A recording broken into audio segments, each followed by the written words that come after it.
All right, welcome back to Chat UFC Early Bird Bets. Guys, let's just dive right into this. Good week last week. Decent. Could have done better, though. And one thing in looking back that I saw is I went away from what got us here, which is our advanced metrics, going against the grain. That Roman Kopylov bet was just atrocious.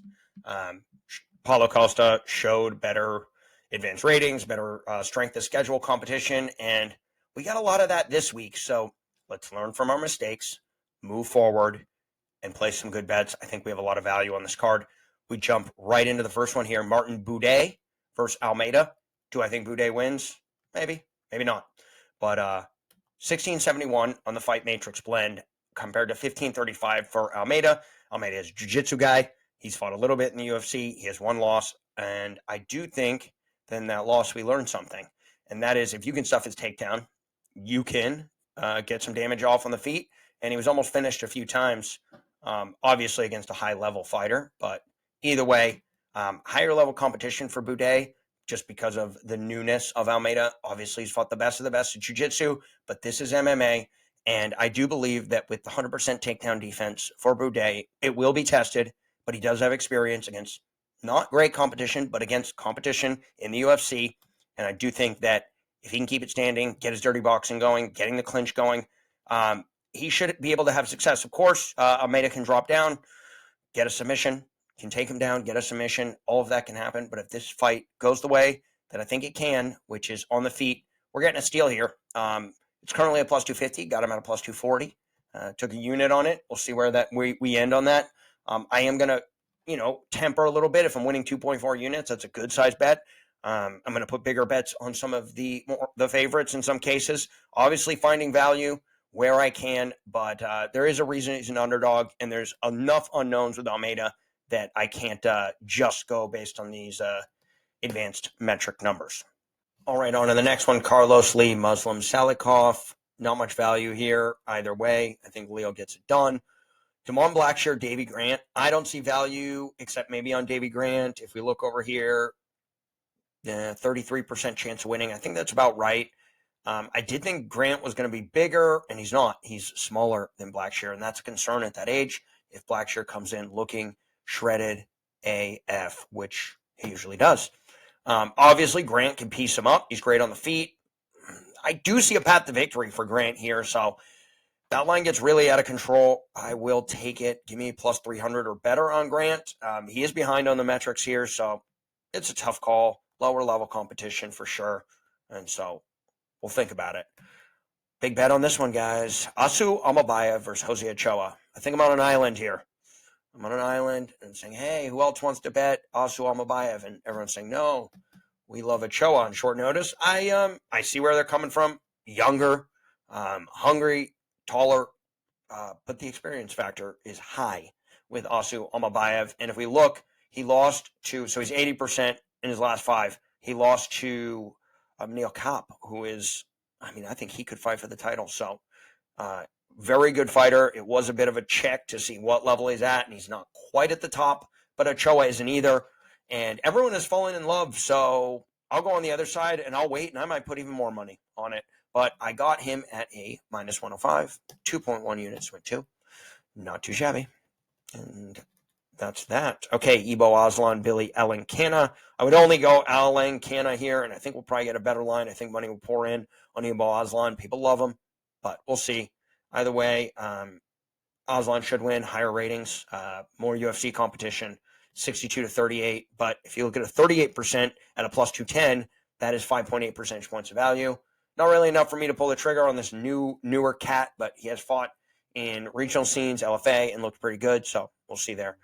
Tabitha Ricci, don't understand why she's plus 160, but I've also seen people picking Amanda Ribas at the minus 185. Interesting line. I have Ribas as overrated. And why do I have her overrated? Well, she's about 100 points lower on the Fight Matrix blend. She has fought a lower level of competition by about 50 to Tabitha Ricci, even though it seems like she's fought all the good fighters, but that's not what I'm showing on the advanced metrics. I do think there's a little bit, I don't know, Amanda Ribas, people do fall in love with her. I made money betting against her with Mackenzie Dern, and although Ricci is probably not up to Dern's level. I do think there's good indicators with Ricci. And her last fight that she got lost at was against Yan Xiaonan, who would piece Amanda Ribas up. She's going to piece up a lot of fighters. So I don't take much. And she won a bunch of fights before that. So give me Tabitha Ricci at the plus 160. I took it early because I didn't think it should be the way it was. I give her a 58% chance. That's 19.1 percentage points of value. So I have 2 units to win 2.7 at a plus 138.5. I'd grab her at the plus 160. Maybe she gets outpointed, and at distance, Ribas is longer and taller, but those dog odds look good, and my metrics say take her, so I did. Nikita Krylov versus Bogdan Guskov. I'm really up in the air on this. I think Guskov could get a KO. I think Krylov could absolutely style on him. It shows here that Krylov should be at 78%. He's only a minus 195 value. The last time that it showed that was against Dominic Reyes, and we see how that went. And it could be the exact same situation. So we're going to stay off for now. Check out the live betting. Shara Bullet, money's just pouring in. I think he knocks him out. How's that for a handicap? Bryce Mitchell, love him in this spot. Got him at a minus 115. Got him at a minus 125. 2 units to win 2.4 units to win 2. He's going down from featherweight, so he's going to be bigger. I checked the metrics.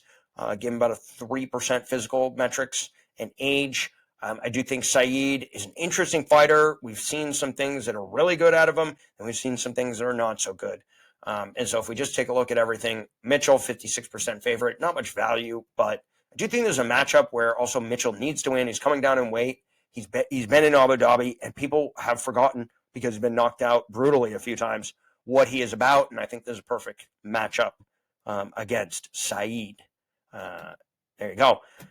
Let's just run through the last 2. First of all, Peter Yan, I think, is in a completely different class, and let's look at the metrics here.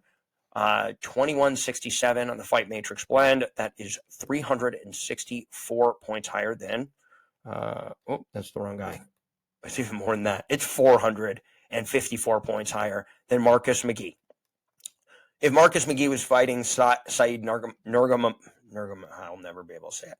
Saeed Nurmagomedov. See, for some reason, when I read it, I can't say it because I just start pronouncing it like it looks like. But if you just say Khabib Nurmagomedov, easy. I can't read it, though.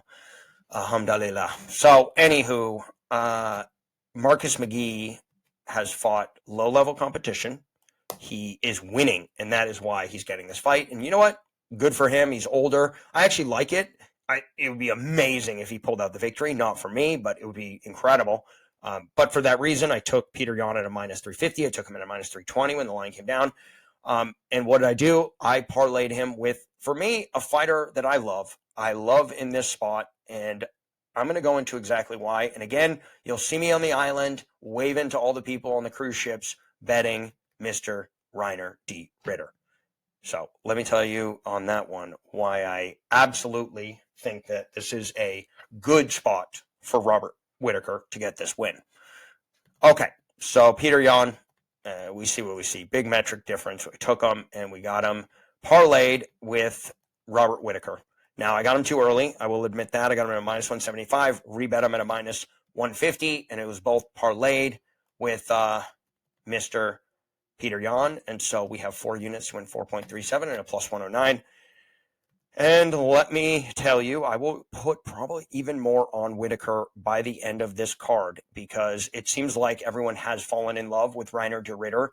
Robert Whittaker was at a open to minus 190, got bet all the way down early. Now, I have a theory, which is about where he's at now, minus 140. I have a theory that that there's height and reach bettors out there who bet very early. They just look at it and they go, this guy has a higher reach, a bigger height. Now, obviously, probably if it's close or closely contested, I don't know. I just see it a lot where I'm like, why is money coming in there? Then I go and look at their height and their reach, and I'm like, oh, this guy's longer, taller, whatever. Doesn't always get the win, but there you go. So here we go. Robert Whittaker, Reiner de Ritter.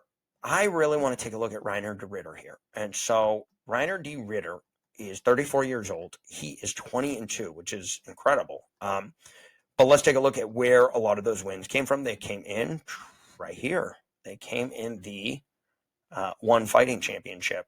And just to show you how wrong odds can be sometimes, he was a plus 600 against Ty Rotolo in grappling, and he won.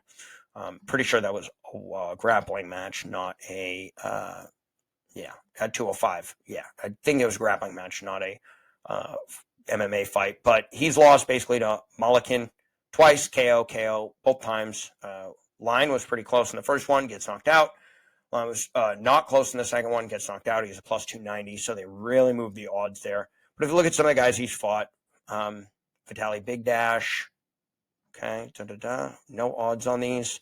Been a favorite in a couple, been a dog in a couple. So he hasn't always gotten the respect he deserves. And I will say RDR got zero respect when he first came in the UFC. Now he fought Gerald Meerschaert as a minus 285, and he ended up getting the sub, but it was a tough fight and went into the third. And I think everyone was pretty down on RDR at that point. Goes into the next fight against Kevin Holland, who's barely a middleweight. He's not a middleweight. He's a welterweight now. And he sits on him and smushes him and submits him. And then he fights an overhyped Bo Nickel. Yes, I said it. Minus 350 was Bo Nickel. This got up to a plus 300. How do I know? I smashed it.